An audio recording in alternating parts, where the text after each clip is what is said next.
They say every great American family sitcom begins with a laugh track. Mine began with a laugh track too, only it was God laughing at me from the heavens. Picture it. White picket fences, two-car garage, grilling burgers on Sundays while the neighbors wave. I thought I had what every man in this country was told to want: a stable home, a loyal partner, and a future filled with little league games and PTA meetings. Instead, I got a cheating wife who turned my life into a twisted Netflix parody nobody asked for. My wife, let's call her Jessica because that's her name, always had this flair for drama. She wasn't satisfied with regular infidelity. No, she had to create a plot line so absurd even the tabloids at the grocery store checkout would have rejected it. She tells me one afternoon she's pregnant. At first, I felt the kind of joy American dads are supposed to feel. I imagined balloons, gender reveal parties where some uncle blows his eyebrows off with fireworks, and a baby shower where everyone pretends to love diaper cakes. It was perfect, until it wasn't. The first sign something was off? She wouldn't let me near her phone. In America, that's basically the Miranda warning of marriage. If the phone is face down, your family life is upside down. She started going to prenatal yoga classes at times when I knew the studio wasn't even open. And suddenly, she had this newfound love for our neighbor, Greg. You know the type. Mid-40s, rides a Harley he can't really afford, wears sleeveless shirts to show off tattoos that look like they were done in a basement. Greg waved a little too enthusiastically at her, and she smiled back like he was delivering the Declaration of Independence. Signed just for her. I should have trusted my gut, but I told myself, don't be paranoid. Infidelity happens to other families, not yours.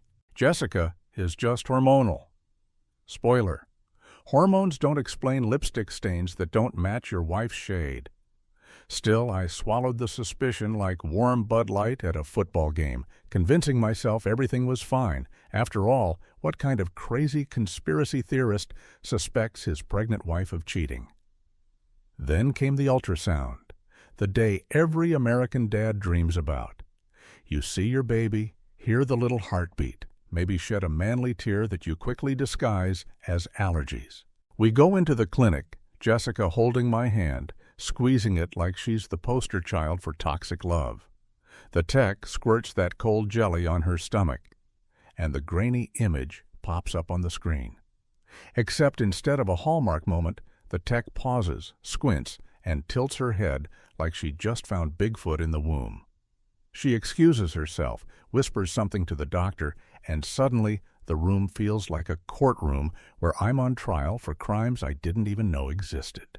The doctor returns, clears his throat, and says, "Well, this is unusual." Unusual? My mind starts spinning like a Fox News ticker. Is it twins? Triplets? An alien?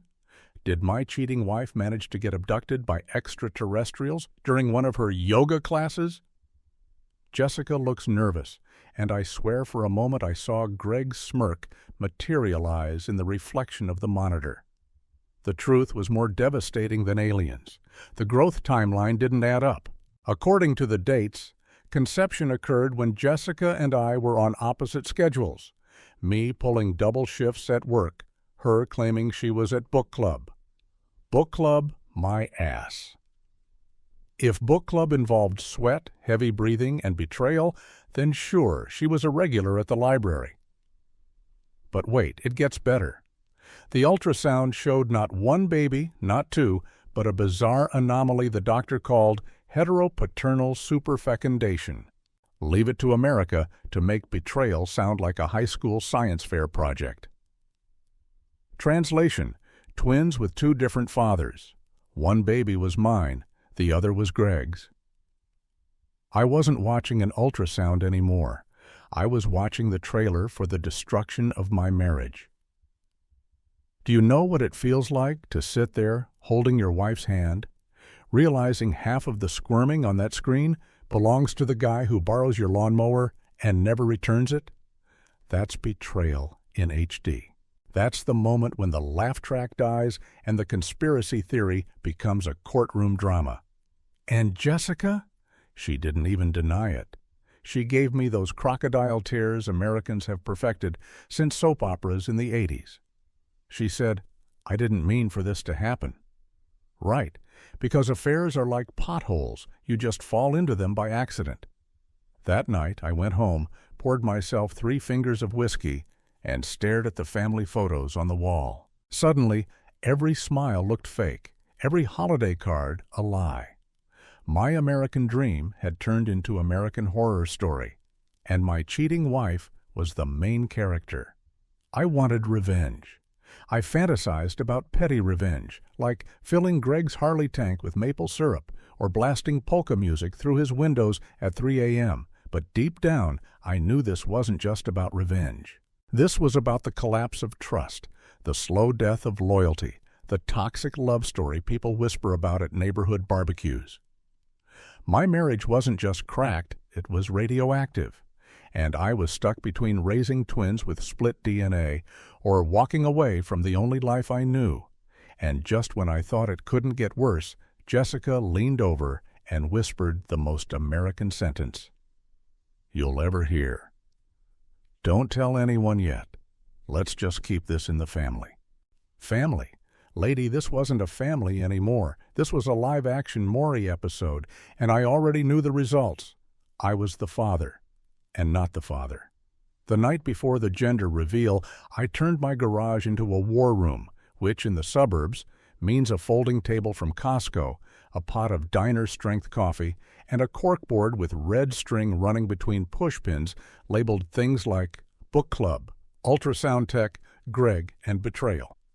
I was the last honest detective in a cul-de-sac noir, chasing a case called heteropaternal superfecundation, which sounds like a Roman emperor, but is actually the most American plot twist of all: twins with 2 dads. I wanted a plan that didn't land me in jail, yet still felt like revenge, the polite, HOA-approved variety. So I called it Operation Cradle Clapback. Step 1. Confirm the science. Step 2. Theatrical reveal. Step 3. Custody chess. Step 4. Avoid becoming a meme on neighborhood Facebook groups where Deborah from down the block types like she's cross-examining the Constitution. For Step 1, I ordered every at-home DNA kit the internet could serve me. I learned phrases like non-invasive prenatal paternity and chain of custody. And I learned that if you walk into a lab with the determination of a little league Waizu coach, people assume you know what you're doing. I became an expert in tiny envelopes and sealed vials, and the difference between 99.9% probability and, "Sir, you can't store that in your fridge," next to the salsa. In the quiet hours, I rehearsed my speech for the reveal, calm, American, righteous. Something between a TED Talk and the final monologue in a courtroom movie where the camera slowly pushes in while the jury dabs its eyes. It had to land because my cheating wife had upgraded ordinary infidelity into a multi-season arc. I could feel the toxic love sloshing beneath our drywall like a hidden leak. Every photo of us in matching Christmas pajamas became evidence. Every polite greeting at the fence a possible code word, and every prenatal yoga class a cliffhanger with commercial breaks. The morning of the party, I hosted a barbecue so normal it was suspicious. Flags on the porch. A cooler full of domestic beer. A playlist that toggled between Springsteen and old country, so nobody could accuse me of coastal elitism. The neighbors came bearing potato salads with the exact same recipe and the exact same praise for their own. The HOA president, Deborah, arrived with her clipboard as if the confetti needed a permit. Greg roared up on his Harley, wearing a sleeveless shirt that read "Ride or Die," which felt less like a slogan and more like a signed confession. He bear-hugged me as if this was any ordinary Sunday, as if he hadn't left tire tracks across my family. Jessica moved around the yard with that glossy performance smile people reserve for campaign rallies and reality TV confessionals. She squeezed my arm, stage direction for, "See, we're fine," and I had to remind myself not to ruin the climax by flipping the table before dessert. "Neighbors and friends," I said, clinking a glass, because that's how justice begins in the suburbs. This is not just a gender reveal. This is a transparency reveal. Freedom of Information Baby Shower. America loves the truth. Deborah nodded gravely, as if I'd quoted the bylaws. I lifted the first envelope, white, official, humming with the electricity of revenge disguised as paperwork. "Baby A," I announced, "is a boy, and scientifically speaking, he's mine. Cheers. High fives." Someone yelled, "Let's go," like we'd converted on 4th and Long. I let the applause crest because theater matters when your heart's in triage. Then I raised the second envelope. "Baby B," I said, "is also a boy." Polite claps. And as for paternity, the air tightened like a drum. Somewhere a child stopped mid-Capri Sun. I opened the paper with the care of a bomb technician and read the line I had memorized. "Baby B is not mine. Probability of paternity, 0. Whispers felt like wind through a cornfield.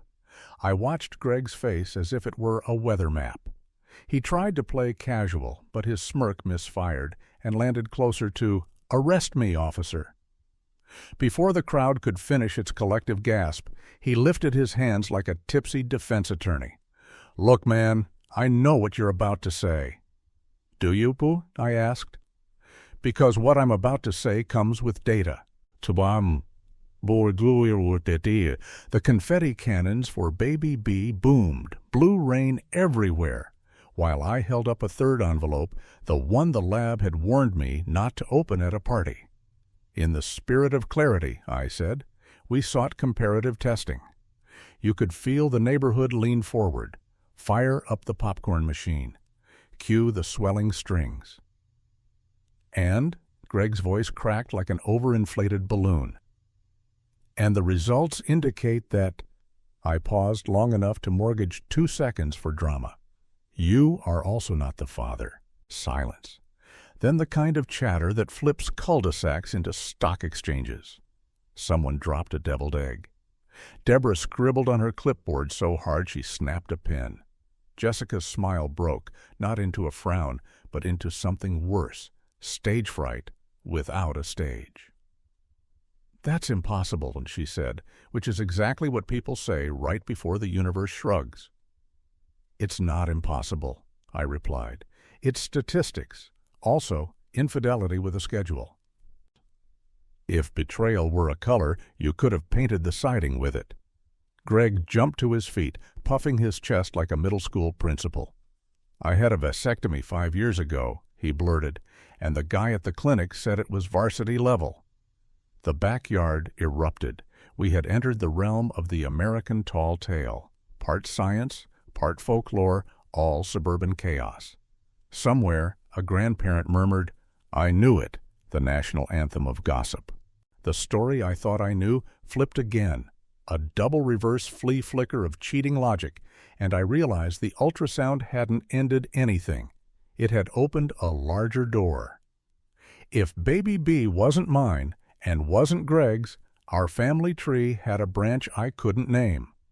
My mind raced through the conspiracy board, the book club that never discussed a single book, the yoga teacher who looked like a personal trainer for politicians, the neighbor who jogs at night wearing cologne. I didn't want to become the crazy guy who interrogates Amazon drivers, but I also didn't want to raise a child under a cloud of permanent doubt because someone else treated vows like a punch card. "This is a circus," Jessica hissed through teeth, so clenched you could sharpen skates on them. "You turned our happiness into a spectacle." "No," I said, calm as a closing argument. "You outsourced our happiness to an open bar and called it marriage. I'm just reading the receipts." I watched her try to choose between tears and fury and land on both. She whispered the word privacy as if it were a magic spell. But the thing about privacy is you can't use it as a blanket after you light the house on fire. Around us, the chatter climbed toward rumor altitude. A friend of a friend who saw her at a motel near the highway. A co-worker who swore she flirted with the UPS clerk. A cousin who once dated a magician who made obligations disappear. America loves a theory, but I wanted facts. Justice, but make it family-friendly. We will find the father, I said, not to shame her, but to anchor the room in reality. Because baby B deserves a name on the birth certificate, and I deserve a life where the floor doesn't move. The word family caught in my throat. For all our fractures, it still meant something. And when we do, I added, we'll let the next chapter unfold in court, not in a backyard with cupcakes. People started dispersing the way a crowd slowly leaves a fireworks show after the grand finale, buzzing, satisfied, a little sorry it's over. Greg mumbled an apology that sounded like it had been drafted by his motorcycle. Deborah promised to file no-noise complaints as long as future disclosures are concluded by 10. Jessica disappeared into the house, and I could picture her in the bathroom mirror practicing the look that says, I'm the victim and also the hero. Standing alone by the grill, I felt a strange, sober peace. Not joy, but a clarity that hummed like the power lines above our block. This wasn't over. It was bigger than revenge now, bigger than the American pastime of who hurt who first. It was a long fight for the truth, a slog through the mud of infidelity without letting bitterness turn me into something I wouldn't recognize. I turned off the propane, wiped my hands, and pinned a new card to the corkboard in my mind. Not Greg. Not ultrasound tech. Just one word. Father? The question mark felt like an engine starting. The next move wouldn't be a prank or a speech or a firework. It would be methodical, legal, unavoidable. Because toxic love had turned our house into a courtroom, but it was time to move the venue to a place where facts have to stand up straight. If you've never seen a small-town courthouse on a Monday morning, imagine a high school auditorium that got demoted. Fluorescent lights hum overhead. Wood paneling from 1978 still clings to the walls, and the American flag droops in the corner like it also needs coffee. This was the arena where my marriage would officially detonate. I called it the trial of the century, but the bailiff just called it case number 112B, paternity petition. Jessica, my cheating wife, walked in wearing a dress so white it looked like she was mocking the concept of innocence. She clutched her purse the way politicians clutch Bibles when cameras are rolling. Greg swaggered in behind her, leather jacket squeaking like he thought this was his fast and furious audition. The gossip mill had done its work. Half the neighborhood sat in the gallery, popcorn smuggled in from the gas station, ready for betrayal theater. Deborah from the HOA brought a notebook, and I swear she had a laminated tab that read infidelity notes. The judge, a man who looked like he'd been carved from American oak and bourbon, banged his gavel and said, "Let's keep this civil." Civil? Buddy, we'd passed civil 6 exits ago. This wasn't civil, this was gladiator combat, with DNA printouts as our swords. First came the evidence parade. My lawyer held up envelopes like Vanna White revealing letters. DNA results, ultrasound reports, text transcripts with timestamps that read like the world's worst romance novel. Book club at 10:42 p.m. Sir, Barnes & Noble closes at 9. The crowd chuckled. Jessica's attorney objected, citing privacy, but the judge waved him off. In America, privacy is optional when betrayal becomes a public service announcement. Jessica tried tears again, those crocodile streams designed to soften juries and mother-in-laws. I was confused, she said. It was a time of loneliness. The courtroom groaned. Loneliness doesn't usually involve checking into motels off the interstate with discount cards. She pivoted to blame. He was working too much. He wasn't there. Classic toxic love defense. Take your vows, run them through the paper shredder, then blamed the guy who paid the shredder's electricity bill. Then Greg took the stand. His testimony was a one-man sitcom pilot. "I never meant to cause harm," he said, flexing like harm was a muscle group. "I thought we had a connection." Connection? Buddy, Wi-Fi has connections. This was straight-up cheating with free parking. When my lawyer asked about his vasectomy, Greg adjusted his belt and said, "Well, maybe it didn't take?" The gallery gasped. One old man muttered, "That's why I never trusted modern medicine," and wrote it down for his barbershop buddies. But the climax came with the expert witness, a lab tech with a voice like NPR and a stack of reports taller than a Thanksgiving turkey. She explained in painful scientific detail how heteropaternal superfecundation worked, how twins could be half-siblings, and how the likelihood of multiple false tests was lower than the likelihood of Elvis showing up at jury duty. She ended with the line, "Statistically speaking, the odds of this being a mistake are less than 1 in a billion." The gallery erupted like a football stadium. Some clapped, some gasped. One woman fainted onto the shoulder of a stranger who whispered, "See, I told you." Jessica's face collapsed. Not the polite sitcom cry this time, but the raw, "Oh God, they caught me" look of someone whose infidelity had just been upgraded from rumor to fact. And that's when I felt it, revenge, but not the messy kind. Revenge in the form of truth. Revenge that doesn't need fireworks because the gavel is louder. Still, the conspiracy gears in my brain refused to stop. If baby B wasn't mine and Greg's vasectomy was varsity level, then whose was it? The mailman, the yoga instructor, the guy who sells hot dogs at the baseball field? America is full of suspects if you squint hard enough. That's the curse of betrayal. You start seeing enemies in every zip code. The judge called recess, but nobody left their seats. It was better than daytime TV. Outside the courthouse, news vans had arrived. Apparently, cheating wife twins with 2 dads was trending faster than celebrity divorces. One reporter shoved a microphone in my face. "Sir, what message do you have for the American public?" I didn't plan to be inspirational, but betrayal turns you into a poet. "Trust is like glass," I said. "Once shattered, it doesn't matter how good the glue is. You'll still see the cracks." The crowd murmured approval, like I'd just won an election. Inside, Jessica tried to negotiate. "We can work this out privately," she whispered, "for the sake of the family." Family, that word again. She wielded it like duct tape, but duct tape can't fix nuclear fallout. I told her the truth. The family you talk about ended the moment you turned our vows into a group project.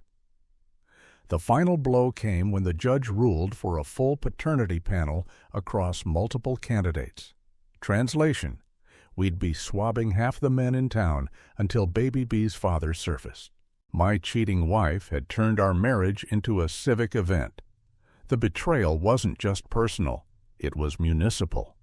That night, back home, I sat in the kitchen surrounded by the smell of burnt coffee and court transcripts. I replayed every detail, the smirks, the excuses, the false tears. Infidelity, once a whisper, was now a headline.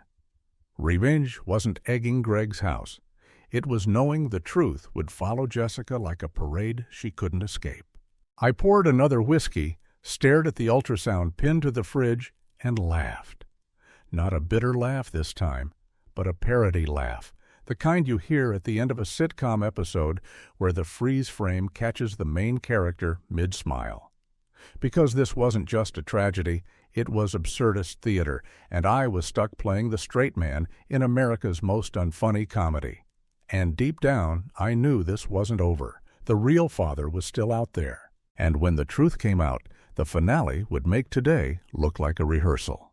The search for baby B's father became the kind of saga that made local news anchors smile a little too wide before cutting to commercial. Coming up next, Paternity Mystery Rocks Suburbia. Is your neighbor the dad? Stay tuned. It was less a private legal proceeding now and more a reality show sponsored by potato salad. The courthouse turned into a DNA carnival. Men lined up like it was Black Friday, each holding a cotton swab, each secretly hoping not to win the prize. The bailiff joked about putting up a raffle wheel. "Congratulations, sir, you are not the father. Here's a gift card to Applebee's." Week after week, the gallery filled with rubberneckers. Jessica, my cheating wife, rotated through expressions, sometimes contrition, sometimes defiance, sometimes the blank stare of someone who knows the internet is already calling her Maury's Queen. Greg stopped showing up, probably nursing his wounded pride and his Harley. Even Deborah from the HOA started selling baked goods outside the courthouse, infidelity brownies, and betrayal banana bread. You've never tasted gossip until you've eaten it with frosting. Then came the day the judge announced they'd found a match. The courtroom buzzed like a beehive. I braced myself. Was it the mailman? The yoga instructor? The UPS clerk who flexed his biceps every time he scanned a package? No. The lab? Rep stepped forward with the authority of someone about to change lives. "The biological father of baby B," she said, "is Reverend Paul." The gallery gasped so loud the fluorescent lights flickered. Reverend Paul, our community pastor, the man who gave sermons about fidelity and forgiveness, the man who baptized babies in front of the same altar where Jessica had once vowed, "Till death do us part." The betrayal wasn't just personal anymore, it was biblical. Jessica crumpled into tears. "It wasn't supposed to happen," she sobbed, which was basically her catchphrase at this point. The reverend, red-faced and sweating like a politician caught with offshore accounts, stood up and stammered. It was counseling, spiritual counseling. The crowd booed. Even Deborah wrote "toxic love" in all caps on her clipboard. I should have been furious. I should have flipped a pew. But instead, I laughed. A slow, disbelieving chuckle that turned into a full American guffaw. Because this was no longer tragedy, it was parody. My life had become a conspiracy theory so outlandish even cable news wouldn't run it. My cheating wife had managed to rewrite the book of Genesis, and on the seventh day she committed infidelity with the preacher. The judge banged his gavel, struggling to contain the chaos. "Order! Order in this courtroom!" But you can't order betrayal, betrayal orders you, and it had already taken the wheel of my family. When the ruling came down, it was brutal in its simplicity. Baby A, mine. Custody split between Jessica and me. Baby B, the Reverend's responsibility. Custody to be determined, but with child support obligations that made him pale. My marriage officially dissolved, papers signed, stamped, sealed. Jessica was no longer my wife. She was a cautionary tale wrapped in designer heels. Outside the courthouse, microphones flew at me like mosquitoes. "Sir, how do you feel? Do you have a message for betrayed husbands everywhere? What about forgiveness?" I gave them the truth, plain and sharp. Forgiveness is for accidents. This was sabotage. This wasn't love. It was toxic love. And toxic love doesn't get cured with apologies. It gets buried with signatures and custody agreements. The clip went viral. Suddenly, I was the unwilling prophet of betrayal. Talk shows called me the guy with the ultrasound truth bomb. Yet neighbors who once waved politely now whispered like I was carrying classified documents. My name trended under hashtags like #RevengeDad and #CheatingWifeSaga. America loves a spectacle, and I had given them a front row seat. Jessica vanished from public life for a while. Rumors said she moved 2 towns over, started attending a different church, one with a younger pastor, no doubt. Greg was spotted at bars, telling anyone who'd listen that he almost was the dad, like it was a fishing story. And Reverend Paul, he issued a statement about straying from the path and took an indefinite leave of absence. The congregation replaced him with a woman pastor, and attendance actually went up. God, apparently, has a sense of irony. As for me, I rebuilt, slowly, painfully. I learned that betrayal doesn't just break your heart, it reprograms your brain. Every texting sounded like evidence. Every late-night errand smelled like conspiracy. But over time, with baby A in my arms, I found something worth salvaging. Not marriage, not trust in Jessica, but the stubborn American hope that family, real family, can survive even the ugliest of wreckage. Do I still want revenge? Of course. Every human betrayed wants revenge. But revenge doesn't pay the mortgage or rock the baby to sleep. My revenge is simpler. I get to wake up each morning knowing I am raising a child who is fully mine, while Jessica wakes up to the echo of her own betrayal. I get peace. She gets whispers. That's justice in its own strange way. Sometimes when I drive past the old church, I laugh again. Not the bitter laugh from before, but the parody laugh of someone who knows life is absurd. Because in the end, the ultrasound didn't just reveal a child. It revealed everything: the lies, the cracks, the hypocrisy, the end of love. It revealed that behind every perfect white picket fence, there's a story messy enough to make tabloids blush. Mine just happened to involve a cheating wife, a Harley-riding neighbor, a vasectomy, and a preacher. So here's my message to anyone listening. Trust is the currency of family. Betrayal is bankruptcy. And if you ever find yourself in an ultrasound room where the tech pauses too long, buckle up. You're not just seeing a heartbeat. You're seeing the future collapse of everything you thought was unshakable. But hey, at least in America, we turn collapse into entertainment. And somewhere out there, Maury is smiling.